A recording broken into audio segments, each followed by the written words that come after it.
¿Qué tal? Buenas tardes, chicos. Soy la doctora Hurtado. Vamos a empezar con la clase de manifestaciones cutáneas de enfermedades sistémicas. ¿Se escucha bien? Sí, doctora.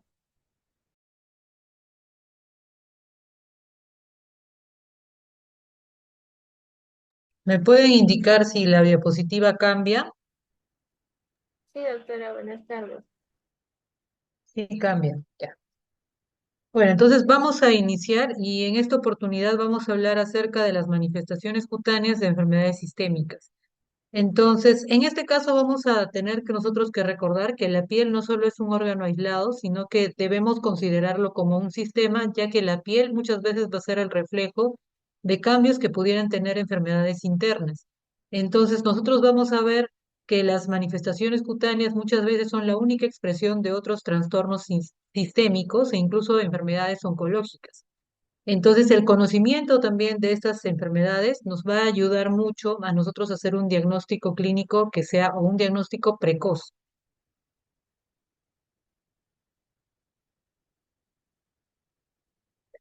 ¿Y esto entonces por qué? Y eso es más que todo pregunta de examen porque la piel posee un doble origen embriológico que es ectomesodérmico. Por eso es que se relaciona con todos los órganos y sistemas y por eso en realidad puede ser una ventana para hacer diagnóstico de otras enfermedades. Además, hay que recordar que la piel es de fácil accesibilidad para poder hacer estudios, como por ejemplo biopsias. Entonces, también hay que tener en cuenta de que esto nos va a ayudar mucho para hacer diagnósticos que sean precoces y que nos puedan ayudar también con tratamientos que sean oportunos. En este cuadro nosotros vamos a observar todos los temas que vamos a tratar el día de hoy. Vamos a hablar acerca de enfermedades y sus manifestaciones a nivel de enfermedades gastrointestinales, endocrinológicas, entre otros.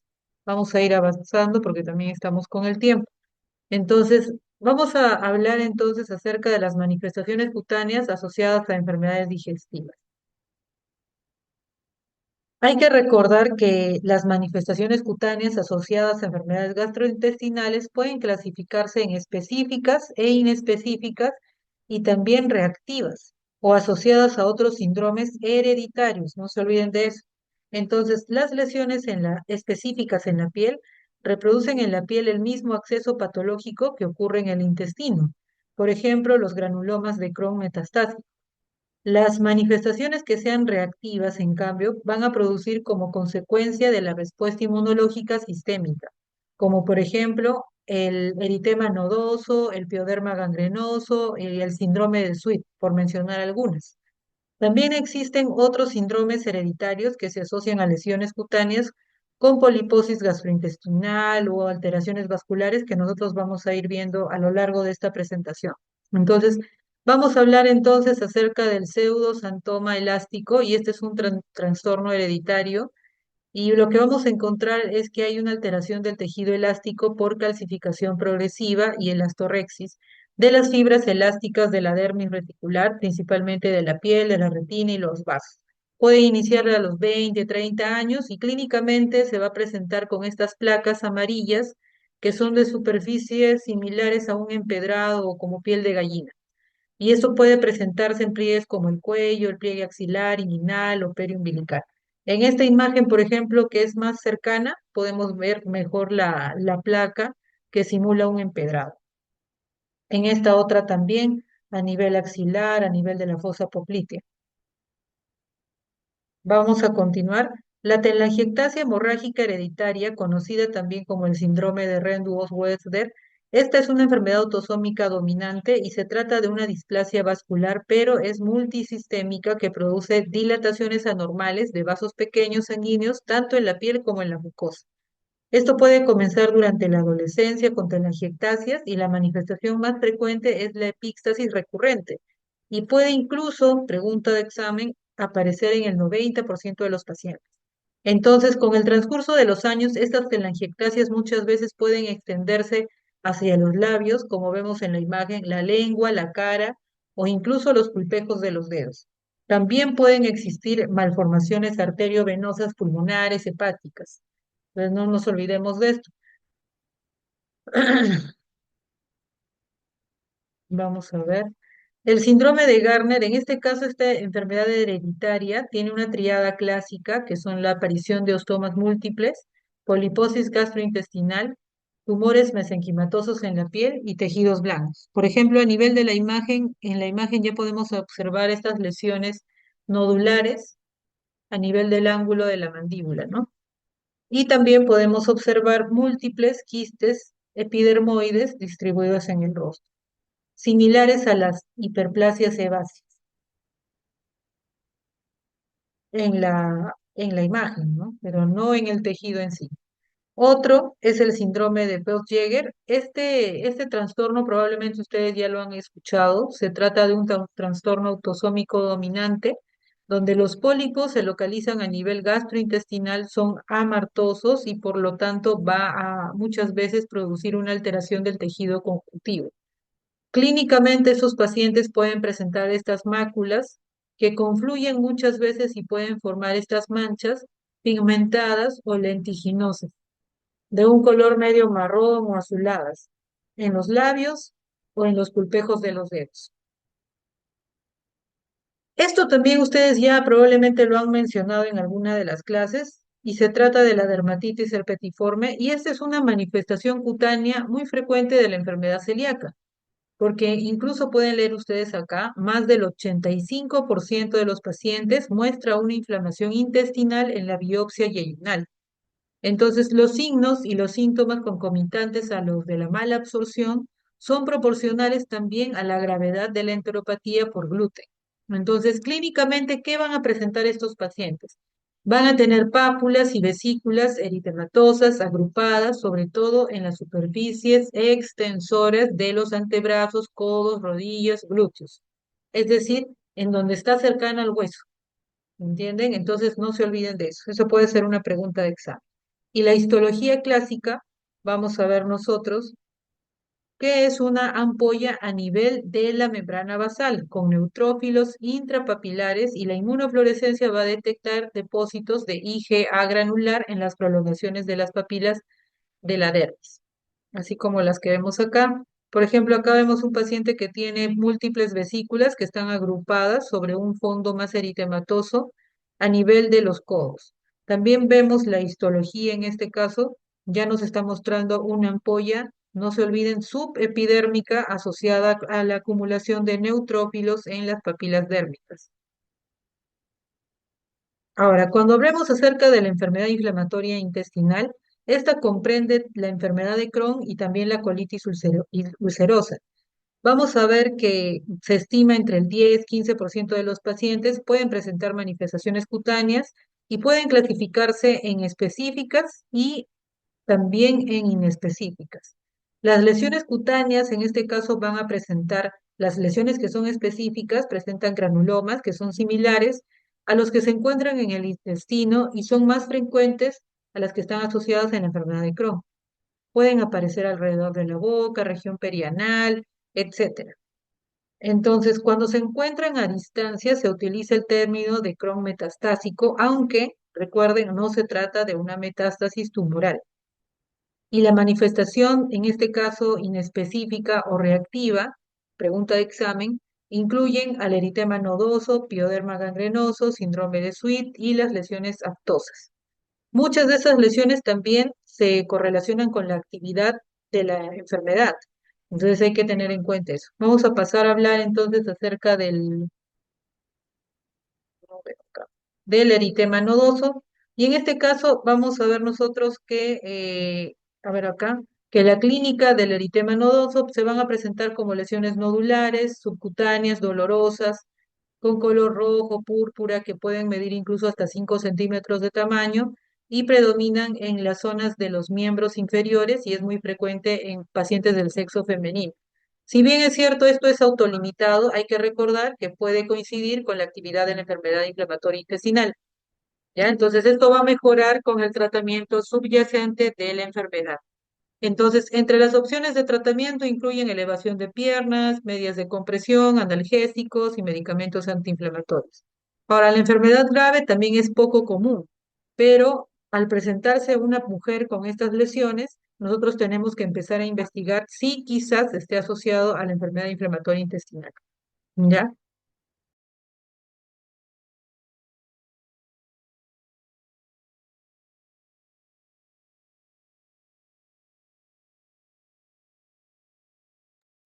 Aquí sí presten atención, por favor. Respecto al pioderma gangrenoso, vamos a ver nosotros que se presenta del 0,4 al 2%. O sea, es infrecuente, pero recuerden, acá hay un término muy importante que deben recordar, que es el fenómeno de Patergia, que es que la lesión surge a nivel del sitio donde ocurrió el traumatismo y sigue un curso impredecible, pero es severo. La localización es en cualquier lugar y con preferencia en las superficies extensoras de los miembros inferiores. Clínicamente, ¿cómo se va a presentar este paciente? Este paciente va a presentar como una pústula, una pápula, un nódulo doloroso que evoluciona rápidamente hacia una úlcera profunda, como vemos en la imagen, donde recuerden esto, que los bordes son violáceos y son ensocavados e irregulares con un fondo que es necrótico. Una característica, entonces, no se olviden, es el fenómeno de Patergia, que consiste en la aparición o el agravamiento de las lesiones después de un traumatismo mínimo, una biopsia, por ejemplo, o una intervención quirúrgica. Por esta razón es que el debridamiento quirúrgico puede empeorar también la enfermedad. Por ejemplo, este es un caso clínico, a ver si se cargó, donde un paciente tuvo una lesión en el tórax anterior y para esto es necesario también utilizar inmunosupresores, corticoides, ciclosporina o incluso agentes biológicos. Otro es el síndrome de Sweet, también denominada dermatosis neutrofílica febril aguda. Esta es una manifestación poco frecuente de la enfermedad inflamatoria intestinal. ¿Y cómo vamos a ver este paciente? Va a tener un inicio bastante súbito de fiebre, compromiso del estado general y aparición de lesiones cutáneas, pero dolorosas. Las lesiones pueden ser pápulas, placas, nódulos que son eritematosos, como vemos en la imagen, e incluso pueden ser edematosos. Debido al edema intenso que hay en este caso en la dermis, algunas de las placas incluso pueden tener una apariencia como medio pseudo vesicular. Se localizan principalmente en la cara, en el cuello, en las extremidades, como vemos en la imagen. Y en este caso, en los exámenes de laboratorio, lo que vamos a encontrar es leucocitosis con neutrofilia.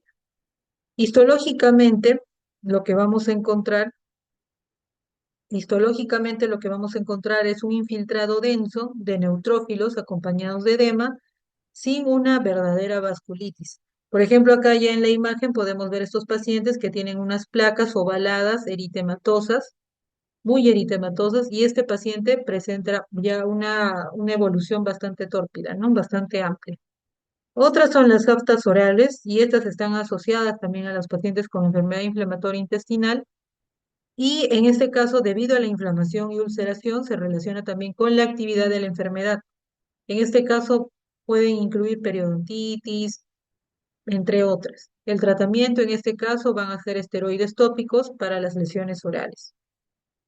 Ahora vamos a hablar acerca de las manifestaciones cutáneas asociadas a enfermedades endocrinológicas. Y aquí hay que recordar a las manifestaciones de una enfermedad muy frecuente que es la diabetes. ¿Por qué? Porque ustedes van a ver durante toda su etapa de médico general muchos pacientes que tienen estas lesiones y a veces pensamos que son léntigos solares u otras patologías. Entonces, lo primero es hacer el antecedente de un paciente que tiene diabetes, por ejemplo, ¿ya? Porque aparece en el 50% de ellos y clínicamente se van a presentar estas placas, como vemos acá, atróficas, donde hay un adelgazamiento de la piel de color rojizo, parduzco, irregular y son asintomáticas. O sea, el paciente no menciona si hay dolor, tampoco hay prurito, etcétera. Una de las causas también que se propone es la microangiopatía relacionada a la diabetes. No existe un tratamiento eficaz, muchas veces estas son secuelares, ¿ya? El tratamiento en sí es más que todo hidratar la piel, controlar la glicemia, aunque no existe relación del control de la glicemia y el desarrollo de la dermopatía diabética. O sea, el paciente va a tener clásicamente estas lesiones que parecen incluso unas manchas o unas placas medias atróficas deprimidas y también hiperpigmentadas diferentes de los léntigos solares. Otra bastante frecuente de ver y que muchas veces se confunde hasta con una celulitis es la necrobiosis lipoidea. Y en este caso vamos a ver que van a aparecer estas placas muy circunscritas, atróficas, pretibiales y sobre todo bilaterales, diferentes de la celulitis. En este caso van a tener un centro que es más pardo, amarillento, deprimido, donde permite incluso ver los vasos subyacentes con bordes irregulares. Vamos a ver también que son indoloras. En cambio, la celulitis muchas veces cursa con dolor. También vamos a ver que la etiopatogenia no se conoce muy bien, pero hay asociación con la microangiopatía. El tratamiento no es muy eficaz, en realidad que demos nosotros antibióticos, a no ser de que el paciente tenga signos de infección, pero en este caso el tratamiento con corticoides tópicos o intralesionales de alta potencia nos van a ayudar a reducir la inflamación de las lesiones activas precoces que tienen estos bordes que marcan actividad, ¿ya? Como la que vemos acá.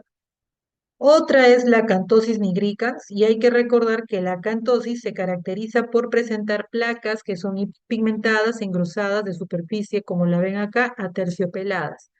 Principalmente se van a localizar en pliegues como la región axilar, la región cervical posterior y la ingle.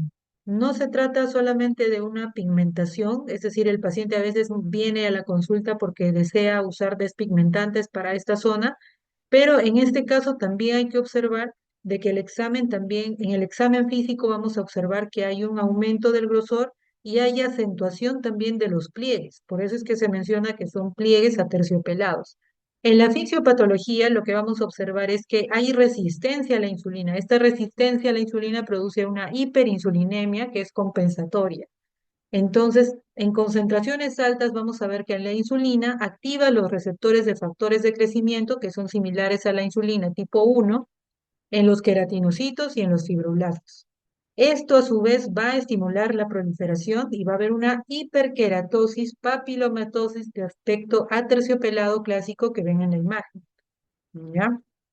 Entonces, no se olviden entonces que la alteración inicial es un aumento de la frecuencia de los pulsos de la insulina, lo que favorece también la acción. Entonces, vamos a ver otro, manifestaciones cutáneas. En este caso vamos a hablar acerca del síndrome de ovario poliquístico. Un momento. En este caso vamos a ver que el síndrome de ovario poliquístico se debe a que hay un exceso en este caso de andrógenos, en donde va a haber una hiperplasia de la suprarrenal congénita y puede cruzar a veces también con tumores ováricos o suprarrenales. Entonces, la característica de este paciente es que va a tener un hiperandrogenismo y anovulación crónica, en ausencia de una patología hipofisiaria también o suprarrenal. Entonces, el estudio de este paciente va a requerir también, por ejemplo, dosajes de prolactina, testosterona, entre otros. En la fisiopatología, lo que nosotros vamos a ver es que la alteración inicial va a ser un aumento de la frecuencia de los pulsos, en este caso hormonales, que favorece la producción o la secreción, por ejemplo, de la hormona luteidea sobre la hormona folículo estimulante. Entonces, aquí lo que vamos a tener en cuenta es que este paciente va a cursar con hirsutismo, acné, alopecia androgénica y acantosis nigricans. Entonces, ¿qué es lo que vamos a observar en la imagen? Nosotros lo que vamos a ver aquí son las principales manifestaciones cutáneas de un hiperandrogenismo, especialmente en pacientes con ovario poliquístico. Vamos a ver que el paciente presenta, por ejemplo, alopecia androgénica femenina, en donde va a haber una disminución de la densidad capilar con un ensanchamiento de la raya media, como ven ustedes, pero si se dan cuenta, hay una preservación de la línea frontal. En la otra imagen, por ejemplo, vamos a ver este paciente que tiene hirsutismo, aumento del vello, evidenciado por un crecimiento excesivo del vello terminal en las zonas andrógeno dependientes, acompañados también, si observan bien, de un acné que presenta lesiones inflamatorias. ¿Ya? Finalmente, en la imagen inferior vamos a ver lo que ya habíamos mencionado, que era una acantosis nigricans de la región posterior o del cuello. Este es un marcador cutáneo de resistencia a la insulina, alteración metabólica, que también se acompaña a este síndrome poliquístico, ¿no? Ya lo habíamos mencionado. Dentro de las manifestaciones cutáneas, Dentro de las manifestaciones cutáneas del hipertiroidismo se observa principalmente en la enfermedad de Graves, aunque puede también deberse al bocio multinodular tóxico, adenoma tóxico, entre otros. El diagnóstico se va a confirmar con la determinación de la TSH que se encuentra suprimida y de la T4 libre que generalmente está elevada. No se olviden de eso. Desde el punto de vista dermatológico, ¿qué es lo que hay que resaltar? Que el aumento de las hormonas tiroideas, por ejemplo, va a generar un estado hipercatabólico. Entonces, lo que vamos a ver, perdón, hipermetabólico, lo que vamos a ver es un paciente que va a venir a la consulta porque presenta la piel cálida, húmeda, bastante suave, pero puede cursar con hiperhidrosis, eritema de la palma de la mano, adelgazamiento difuso también de la hebra capilar o del cabello. Además, también van a haber manifestaciones específicas de la enfermedad de Graves, ¿no? Como el mixedema pretipial, como la acropaquia tiroidea, ambas de origen autoinmune, ¿no? Y se alteran también que vamos a ir viendo las alteraciones a lo largo de la imagen. Entonces, por ejemplo, acá vamos a ver este paciente que va a tener una alopecia androgénica. También vamos a ver nosotros que va a haber, por ejemplo, un eritema palmar, va a haber también un adelgazamiento difuso del cabello y también vamos a ver acropaquia. También el vitiligo puede presentarse en estos pacientes y el otro es la dermopatía tiroidea. Así como había una dermopatía diabética, también hay una dermopatía tiroidea. Ocurre en el 4% de estos pacientes que tienen enfermedad de Graves, se localizan en la región de la tibia, región anterior y dorso de piel, de pies, vamos a encontrar pápulas, nódulos, color rojo, y el tratamiento también son corticoides intralesionales. Respecto al hipotiroidismo, se produce principalmente por la tiroiditis de Hashimoto, que es una enfermedad autoinmune, o también por deficiencia de yodo. Clínicamente, ¿qué vamos a ver? Clínicamente, en realidad, las manifestaciones muchas veces son inespecíficas, por lo que el diagnóstico va a requerir que se haga una determinación de la TSH y de la T4 libre. Entonces, en el hipotiroidismo subclínico vamos a encontrar la TSH incrementada con una T4 normal, mientras que en la tiroiditis de Hashimoto es poco frecuente encontrar anticuerpos antitiroideos. Entonces, respecto a dermatología, ¿qué es lo que nosotros tenemos que mencionar? Es que el paciente va a tener una piel fría, seca, áspera, moteada, además de que puede tener, por ejemplo, pérdida del tercio distal de las cejas, de la cola de la ceja, macroglosia, mixedema, cabello grueso, pero quebradizo.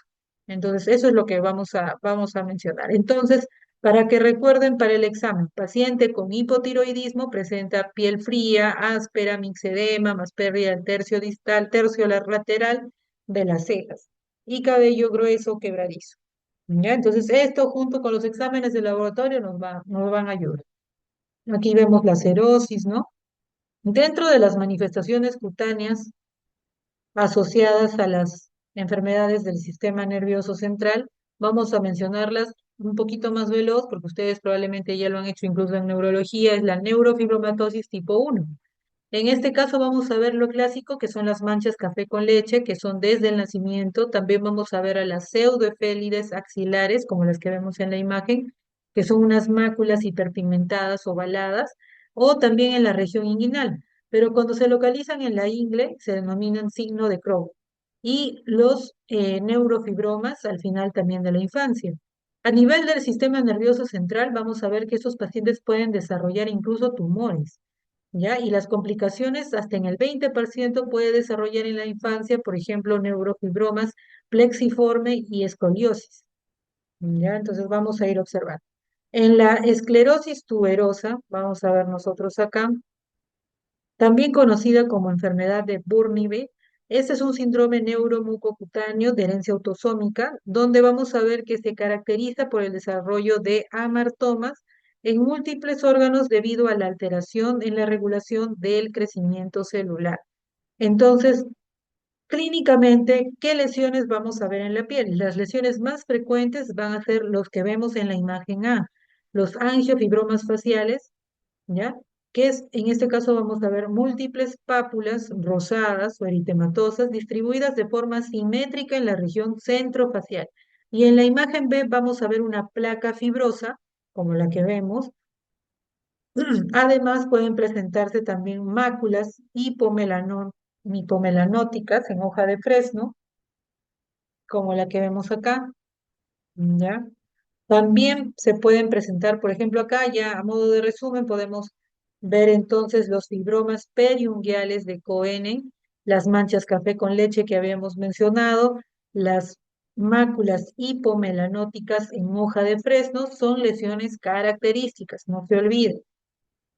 Otro es el síndrome de Stroop-Weber, y en este caso vamos a ver que este es el tercer síndrome neurocutáneo más común que se presenta en los pacientes con manifestaciones neurológicas, que puede cursar con convulsiones atónicas, tónicas o mioclónicas. Respecto a las manifestaciones cutáneas, vamos a ver que se trata de lesiones como que van a expresar una malformación vascular, porque vamos a encontrar que hay capilares que son dilatados, pero limitados o delimitados hacia la dermis. Entonces, con los años, la mancha en vino porto o nevus flammeus va a aumentar la dilatación de las paredes de los vasos y aparecen dilataciones exofíticas similares a las moras en la etapa adulta, ya en este caso, ¿no? Pero al inicio lo que vamos a ver es la mancha en vino porto o nevus flammeus en el síndrome de Stroop-Weber. La localización va a ser en el área del nervio trigémino. Y va a haber también una hipertrofia gingival, como en esta, ¿no? Vemos la distribución entonces en estos pacientitos de la mancha de vino porto a nivel de de la rama del quinto uno, quinto 2 y quinto 3. Respecto a las manifestaciones de enfermedades reumatológicas, nosotros vamos a ver una muy frecuente que es la dermatomiositis, que tiene mucha variedad respecto a manifestaciones cutáneas. La dermatomiositis es una enfermedad autoinmune que pertenece al grupo de las miopatías inflamatorias idiopáticas, en donde su rasgo distintivo va a ser el compromiso muscular y las manifestaciones cutáneas que son claves. En este aspecto es importante mencionar que en muchos pacientes la lesión de la piel puede preceder a la debilidad muscular, por lo que en este caso es importante hacer un diagnóstico oportuno. Entonces, clínicamente, ¿cómo va a venir este paciente? Este paciente va a venir con lesiones patognomónicas como las pápulas y el signo de Gotro, que se localizan en las zonas extensoras de las articulaciones, y entre las lesiones también vamos a encontrar, perdón, por ejemplo, el eritema en heliotropo, como el que vemos acá. Ya las pápulas de Gotron se ven en la imagen A. Vamos a ver el signo del chal en B. También vamos a ver, por ejemplo, las manos de mecánico. Y el síntoma principal es el prurito. Entonces, en la imagen de la paciente vemos en el rostro un eritema tanto en párpado superior como en párpado inferior, es decir, el eritema en heliotropo. ¿Ya? También vamos a ver las pápulas de Gotro, nuevamente lo mismo. También vamos a ver la funda de pistola, que es una lesión también que podemos ver en la región lateral de los muslos. También vamos a ver el signo del chal, como lo que vemos en la imagen del tórax posterior, ¿ya? Esas son las que vamos a ver. Entonces, ¿qué perlas podemos rescatar de acá? Pápulas de Gotro, signos de Gotro, muy característico el eritema en heliotropo y el signo del Chac. Siempre recordar, en este caso, la dermatomiositis del adulto y buscar también un cáncer oculto porque puede ser una manifestación paraneoplásica, por ejemplo, de ovario, pulmón, mama, colon, entre otras. Otra enfermedad bastante frecuente y florida de ver y muy extensa de ver, porque no es que vamos a abarcar todo acá, sino que va a ser un resumen, es del lupus. El lupus, ustedes ya saben que es una enfermedad inflamatoria del tejido conectivo donde hay una variedad de lesiones.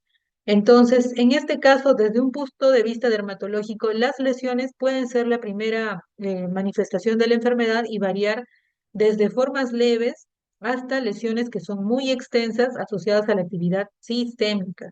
Entonces es importante diferenciar manifestaciones específicas que presentan también hallazgos histopatológicos de lupus y se clasifican en lupus cutáneo agudo, subagudo y crónico. Y de las manifestaciones inespecíficas, como por ejemplo la vasculitis, el livedo radicularis, el fenómeno de Raynaud, que no son solamente exclusivas de lupus, pero nos pueden orientar a la actividad de la enfermedad, pero también el pronóstico de la enfermedad. Entonces, por eso es que es importante esta clasificación, por lo que yo les estaba mencionando, ¿ya? Esto va a resumir básicamente las manifestaciones cutáneas, pero en este cuadrito nosotros vamos a observar, esto resume la clasificación de las manifestaciones cutáneas en el lupus. ¿Ya? Entonces, las lesiones vamos a clasificarlas acá como el lupus eritematoso cutáneo agudo, en este caso puede ser localizado o generalizado, el lupus eritematoso cutáneo subagudo, que se puede presentar con lesiones que tienen una configuración anular, pápulo escamoso, en donde también incluyen patrones mixtos, y el lupus eritematoso cutáneo crónico. Acá sí es mucho más alta. Entonces vamos a ir hablando a medida que vamos avanzando las diapositivas. Respecto al lupus eritematoso cutáneo, en este caso el localizado, vamos a ver nosotros que el paciente clásico va a presentar una erupción malar en la región malar, como en alas de mariposa. Puede tener un edema malar, nasal, pero respeta el pliegue nasolabial y es inducido por la luz ultravioleta. Entonces, pero ¿qué pasa? Ante la exposición o ante la fotoexposición que sea intensa, muchas veces puede cursar incluso con ampollas, como los que vemos acá. ¿Ya? Y en el caso del lupus cutáneo, lupus eritematoso cutáneo generalizado, a diferencia de este que es localizado, va a tener una erupción o un eritema maculopapular que va a afectar sobre todo a las zonas extensoras, a las zonas que están más expuestas, por ejemplo, al sol. ¿Ya? Entonces, las lesiones pueden ir respecto al lupus cutáneo subagudo, desde lesiones pápulas o pápulas eritematosas pequeñas y ligeramente descamativas, y pueden evolucionar incluso, y pueden evolucionar hasta evolucionar hasta placas psoriasiformes, o sea, como un síndrome pápulo escamoso, o placas también eritematosas anulares con un aclaramiento central, es decir, van a tener configuración. Entonces, ahora vamos a ir viendo, por ejemplo, en este caso vemos un paciente que corresponde a las lesiones más generalizadas, donde se observa eritema macular en la región del escote, la zona que está clásicamente fotoexpuesta, y estas lesiones aparecen después de la exposición solar y reflejan también la actividad inmunológica de la enfermedad. Otra, vemos un paciente, por ejemplo, que no solamente cursa con estas placas eritematosas, sino también cursa con vitiligo, ¿ya? Vamos a hablar entonces acerca del lupus cutáneo discoide clásico. En este caso vamos a ver que este paciente va a tener, por ejemplo, eritema, telangiectasias. En este caso pueden ir también con placas y descamación gruesa o placas hipo o hipercrómicas. En este caso pueden ser muchas veces únicas o múltiples y se localizan muchas veces en zonas que son fotoexpuestas. Entonces, cuanto más extenso y por debajo del cuello sea en este caso la enfermedad, hay más riesgo de desarrollar una enfermedad que sea sistémica. Muchas veces vamos a ver que cuando estos pacientes se curan, pueden dejar incluso cicatrices.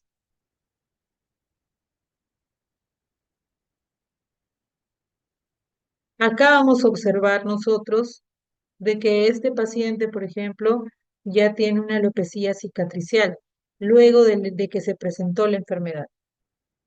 Otro es la paniculitis lúpica, en este caso se va a presentar con estas lesiones tipos nódulos pétreos, subcutáneos, y si no se tratan adecuadamente, vean ustedes cómo es que las secuelas van a conducir a una atrofia y a una calcificación subcutánea, y en algunos pacientes, por ejemplo, pueden desarrollar incluso una ulceración. Por ejemplo, acá se localiza en las mejillas y en el otro paciente en la región glútea, ¿ya? Y todas estas de acá son las manifestaciones que son inespecíficas, las que yo les había comentado. ¿Nos ayudan? Sí, pero es importante hacer también la unidad clínica, ¿ya? Como el livedo radicularis, entre otros. Vamos a seguir avanzando. Entonces, vamos a hablar entonces acerca de las manifestaciones cutáneas a enfermedades suprarrenales. Y aquí es importante nosotros que tengamos en cuenta al síndrome de Cushing. En este caso vamos a ver nosotros de que va a haber un exceso de corticoides que se ve causado por la hipersecreción pituitaria de la hormona adrenocorticotrópica. Vamos a ver clínicamente esos pacientes que van a presentar cara de luna llena, cuello de búfalo, depósito graso en la cintura pelviana y reducción también del tejido graso a nivel de las extremidades. Vamos a ver también que presentan una atrofia epidérmica, también pueden presentar estrías y púrpura. También puede haber un acné esteroidal y también pueden cursar con hirsutismo. Eso es lo que yo les comentaba, la almohadilla de grasa o dorso cervical. También vemos, por ejemplo, infecciones fúngicas, es también bastante frecuente. También vemos, por ejemplo, las alopecias, las estrías también. Y el acné inducido por esteroides, recuerden que a diferencia del acné, donde la lesión elemental es un comedón, en el acné inducido por esteroides, muchas veces las lesiones son monomorfas y existe el antecedente de haber tenido una medicación con corticoides, ¿no? Eso hay que ir viendo. Entonces, acerca de la enfermedad de Addison, corresponde esto a una insuficiencia suprarrenal primaria y pero también puede deberse, por ejemplo, a infecciones, hemorragias, infiltrados tumorales, etcétera. Clínicamente, el hallazgo característico va a ser una hiperpigmentación difusa a consecuencia del aumento de la hormona estimulante de los melanocitos. Entonces, esta pigmentación, sobre todo, vamos a verlas en zonas extensoras o en zonas fotoexpuestas, perdón, por ejemplo, de los pliegues palmares, axilares, etcétera. También vamos a ver que estos pacientes pueden también tener pérdida del vello axilar y púbico, así como el aumento del sodio a través del sudor, ¿ya? Entonces, no olvidemos esta tablita donde vamos a ver hiperpigmentación cutánea, hiperpigmentación del cabello, hiperpigmentación de la mucosa, pérdida del vello axilar y púbico. Y también pueden cursar con bandas longitudinales en las uñas hiperpigmentadas, como la melanoniquia. ¿Ya? Acá vamos viendo entonces las lesiones. Y bueno, en la melanoniquia hay que hacer el diagnóstico diferencial con un melanoma subungual, ¿no? Listo. Entonces, solamente para recordar que la piel no es solamente un órgano aislado, sino que hay que considerarlo como un sistema ya que se comunica con el medio interno. Y el conocimiento también de estas lesiones, también a ustedes los va a ayudar a que puedan hacer un diagnóstico, pero sobre todo un tratamiento oportuno. ¿Ya? Listo, chicos, gracias. ¿Alguna duda? ¿Todo claro?